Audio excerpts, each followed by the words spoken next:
As an easy-to-use app, DJI Fly helps you edit footage quickly and efficiently, sharing the joy of your flight with just a few taps.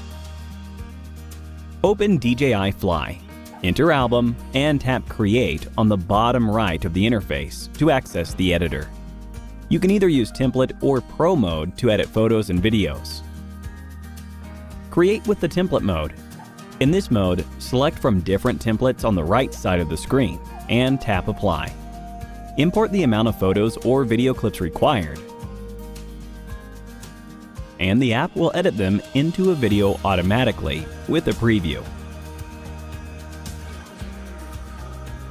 Tap the clip at the bottom of the screen to preview, cut, or replace. Create with Pro mode.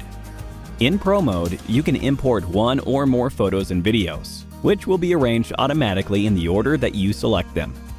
Select a photo for tuning or zooming, or select a video clip to cut, tone, adjust volume or speed, or even play it in reverse. Transitions are also available to add some creative flair to your work.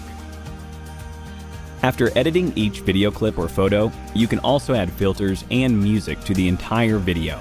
The background music can be cut to fit in different video clips. To do it more quickly and accurately, use Rhythm to add music beat points to the video. This will help you cut the video into different parts and add transitions effortlessly. Share your creation. After editing is complete, tap Done on the top right of the screen and the video will be saved locally on your mobile device. Don't forget to share your creation on social media.